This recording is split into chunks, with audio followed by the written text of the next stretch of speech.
እንዳንተ ማንም የለም፣ እንደ እግዚአብሔር ያለ ማንም የለም። ባዶነትን የሚሞላ ራቁትነትን የሚያለብስ ክብርን የሚያጎናጽፍ መቃብር ከፍቶ መግነዝ የሚፈታ የተቆረጠውን የሚቀጥል ምንም ነገር አከተመ የተባለውን እንደገና የሚጀምር ክብርና ምስጋና ለስሙ ይሁን። ስለዚህ ምንም ዓለም ቢፎካከር እግዚአብሔር ላይ ሊደርስ ይችላል? አይደረስበትም። ምን ብናውቅ እግዚአብሔር ላይ አንደርስም። እንደ እግዚአብሔር ማንም የለም በእውቀት። የእውቀትና የጥበብ መዝገብ ማን ነው? እግዚአብሔር ነው። ለዚህ ነው ስንጀምር መርሃ ግብር መሪው ለመምህራችን ምስጢሩን ጥበቡን እግዚአብሔር ምን ይበልላቸው ይላል? ይግለጥላቸው ይላል። ልክ ነው። ገላጭ እግዚአብሔር ነው። የተሸፈነውን የሚገልጥ ምስጢርን የሚያደላድል ነገር የሚያሳይ የአእምሮ ድፍንነትን የሚከፍት ጨለማውን የሚገላልጥ ክብርና ምስጋና ለስሙ ይሁን። ጫካውን የሚገላልጥ ይለዋል እኮ መጽሐፍ። በቃሉ ጫካውን ቃለ እግዚአብሔር ያለቀልቆ ለገዳም ወይ ያለቀልቆ እግዚአብሔር ለሐቅለ ቃዴስ ይላል ወይ ከስታ አዋመ ደስ አይልም? የእግዚአብሔር ቃል ጫካውን ይገላልጣል፣ ምድረ በዳውን ያናውጣል። የቃዴስን ምድረ በዳ ያናውጣልና ጫካውን ይገላልጣል። ቃሉ እኮ ነው። ጫካ የተባለው ደን ነው፣ ዱር ነው፣ እሾህና አሜኬላ የበዛበት ቆንጥራ የበዛበት ጨለማ ስፍራ። ያንን ይገላልጠዋል እግዚአብሔር። ጫካ ልባችንን ይገላልጠዋል። አመንዝራ ልባችንን ይገላልጠዋል ወደ ድንግልና። በብዙ ስብስብ ችግር የተሞላ ማንነታችን ይገላልጣል። መድኃኔዓለም ይገላልጥልን። ወይ ከስታዋ ነይና ወበጽር ውስጥ ሁሉ ይብል ስብሐት። በመቅደሱ ሁሉ ተመስገን ይላል። የተገለጠለት ተመስገን ይላል። ጥበብና እውቀት የተገለጠለት ተመስገን ይላል። ነገ የታየው ተመስገን ይላል። መግቢያው የታየው ተመስገን ይላል። የዚህ ጉባኤ መዘጋጀት መግቢያ ማሳያ ነው። ሀገራችን ሰማይ ነው፣ እዛ ነው መንገባው። እንደ እግዚአብሔር ያለ ማንም የለም እንበል።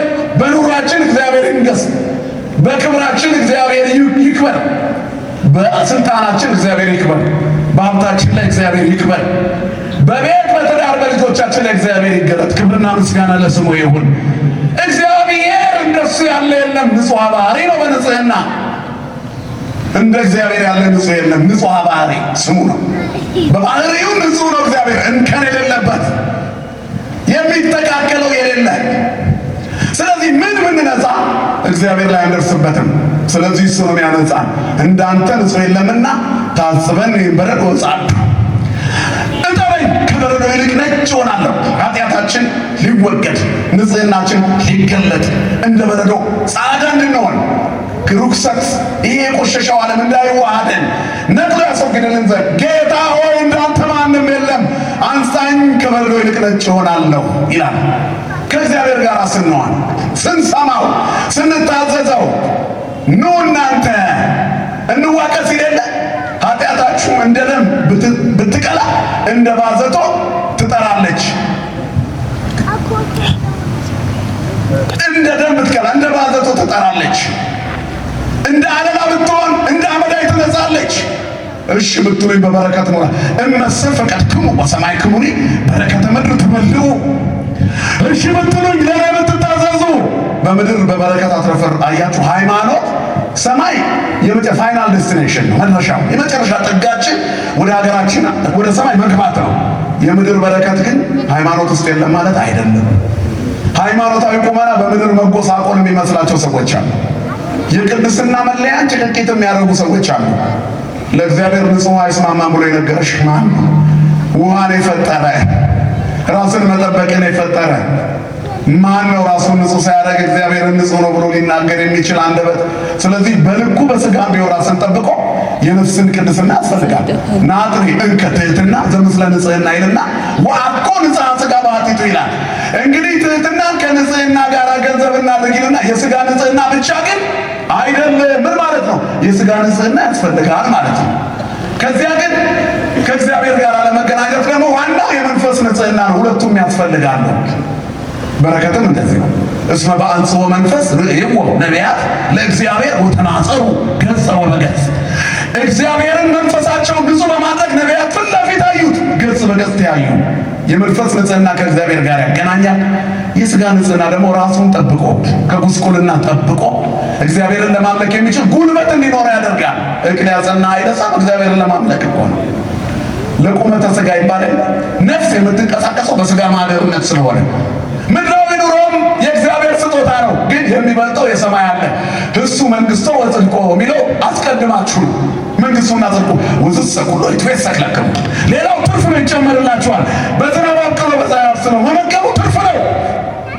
መጀመሪያ መንግሥቱንና ጽድቁን አስቀድማችሁ እሹ። ቸር አባት ክብርና ምስጋና ለስሙ ይሁን። መንግሥቱንና ጽድቁን ፈልጉ፣ ሌላው ትርፍ ነው። አያችሁ፣ በዝናብ አብቅሎ መስጠት ትርፍ ነው። ግን ለታዘዙ በይበልጥ ለቅድስና የሚሰጥ ለደዌ የማያጋልጥ ይሆናል። ምግብ ተባርኮ ሲበላ ደዌ እንዳይኖር ጥጋብ እንዳይኖር። ምን አይነት ጥጋብ? እግዚአብሔር ላይ የመጥገብ ስሜት እንዳናሳይ እንደ ፈርዖናዊ ጥጋብ። እግዚአብሔር ማን ነው እንዳንል ከእግዚአብሔር ባመጣው ዝናብ እየበላ እግዚአብሔር ማን ነው አለ። ከዚህ አስተሳሰብ መድኃኔዓለም ይጠብቀን። ስለዚህ እግዚአብሔር ከሁሉም በላይ ታላቅ ነው። እንዳንተ ታላቅ የለም። ትልቁ መልእክታችን ይሄ ነው። ንጹሕ ባህሪ ነው። በንጽህና እንዳንተ ታላቅ የለም። ስለዚህ አንሳኝ ጠበኝ ከኃጢአቴ። መድኃኔዓለም ሁላችንን ንጹሐን ያደርገን። ስለዚህ እግዚአብሔር ማን ነው? ምን ኃያል ብንሆን አንደርስበትም። በኃይሉ ታላቅ ነው። እሱን የሚያክል የለም። እንደ እግዚአብሔር ኃያል የለም። ታላቅ ነው።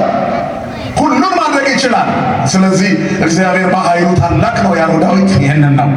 ሌላው እግዚአብሔር ማለት የማንደርስበት ከፍታ ነው፣ ግን አብሮን የሚኖር አባት ነው። እግዚአብሔር አይደረስበትም፣ ግን አብሮን አለ።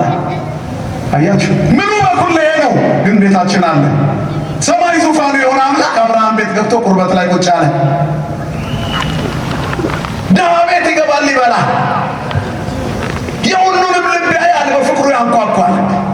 ለምጻሙ ስምዖን ቤት ተቀምጦ ባለ ሽቶዋ ማርያም እያፈሰሰች በፀጉሯ ብታብሰው ይህን ለመቃብር ያደረገች አይደል ጌታ ስሙ የተመሰገነ ይሁን። የተጠራበት ቤት ያልቀረበለት አንዲት ዘማ ተብላ የተናቀች ሴት መጣ በፀጉሯ እንደ ፎጣ እያበሰች በእንባዋ እያጠበች በሽቶ አርከፈከፈችበት። አማን አማን አማን እብለክሙ በሀበ ተሰብከ ወንጌል ውስጥ ሁሉ አለ ይንግሩ ላቲ ዘገብረት ዛቲ ብእሲት ወይዝክሩዋ አለ ጌታ።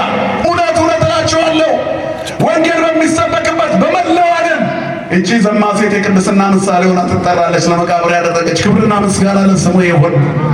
ከልባቸው መስዋዕት ያቀረቡ ምስኪኖችን ራስ አድርጓቸዋል።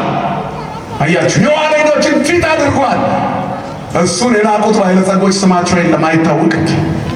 ዝም ብላችሁ አስቡ። እነ ቅዱስ ጳውሎስ እነ ቅዱስ ጴጥሮስ በ64 ዓመተ ምህረት በሮማ አደባባይ በኔሮን ቄሳር አንደኛው ቁልቁል ተሰቀለ፣ አንዱ ተቆራረጠ።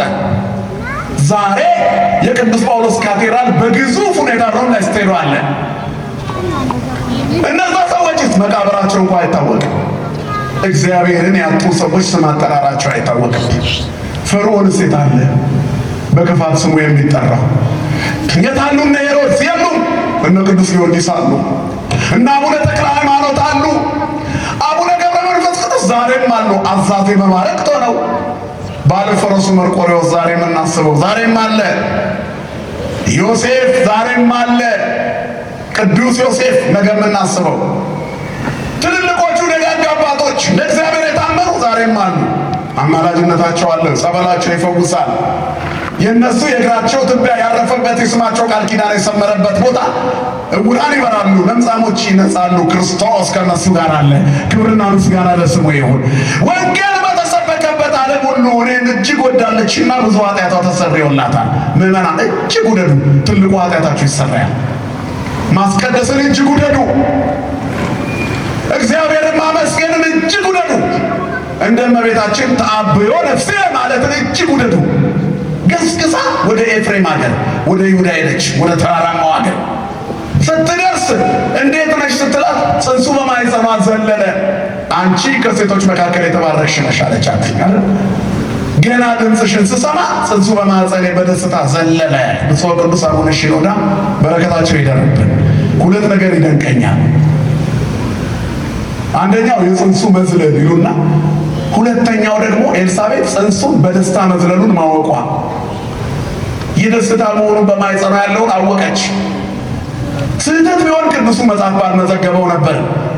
መንፈስ ቅዱስ የሞላበት ሰው ይህን ይረዳል። ስለዚህ እውቀት የማንበብና የመጽሐፍ ነገር ብቻ ሳይሆን ልብን ለእግዚአብሔር የመክፈት ነው። ነፍሳችን የእግዚአብሔርን ታላቅነት ታውት፣ ልባችን ይከፈት፣ በጸጋ ይጽና። መጽሐፍ ልባችን በጸጋ ቢጸና መልካም ነው የሚለው ለቃል እግዚአብሔር መደላደል ነው። ለሕይወት ከፍታ ነው። ለመንፈሳዊነት ቅድስና፣ ለአእምሮ የቅድስና የንጽህና ብስለት ነው። በጎውን ለመሞላት መዘጋጀት ነው።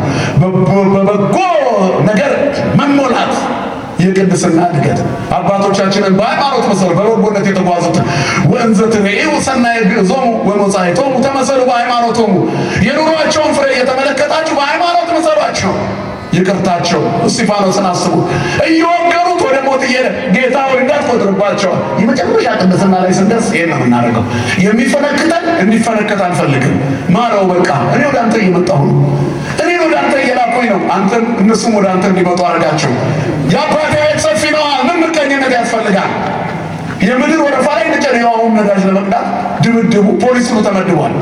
ያልቃላ ስለሚያልቅ ነው እኮ ሰው የሚደባደበው ጭቅጭቅ ያለው። ሙሉ ሌሊት እንቅልፍ አጥተው ነው የሚውሉት። ተጨናንቋል አለ። ምክንያቱም ይሄንን ለመውሰድ በቃ ለመንቀሳቀስ እንቅልፋቸውን አጥተው ቀጥተው እየተንቀሳቀሱ ከገዱ በኋላ እንቅልፍ እያንገላጀጃቸው አደጋ በዛ። መድኃኔዓለም የተሻለ ዘመን ያምጣልን። የሚያልቅ ነገር ስለሆነ በዚህ ሁኔታ በሰልፍ በመከራ በጭንቀት አለ። ካለበለዚያ ልጆቹን በምኑ ያሳድጋል? በዚያ ነው የሚኖረው ያ ምስኪን ሰው። እግዚአብሔር ግን አያልቅበትም። የአባታችን ቤት ሰፊ ነው። ስለማያልቅበት ያለ መንፈግ ለጋስ ያለ መከልከል ሰጪ የሆነውን እግዚአብሔርን ታላቅ ነው የበሉት። ቤታችንን ይሞላዋል። 5 እንጀራና 2 ዓሣ ከአንድ እረኛ ተበድሮ ምድሪቱን በእንጀራ ያትረፈረፈ 12 መሶብ ያተረፈ ዛሬ ይሳነዋል? ንገሩኝ እስቲ። በምድረ በዳ የበሉት ሰዎች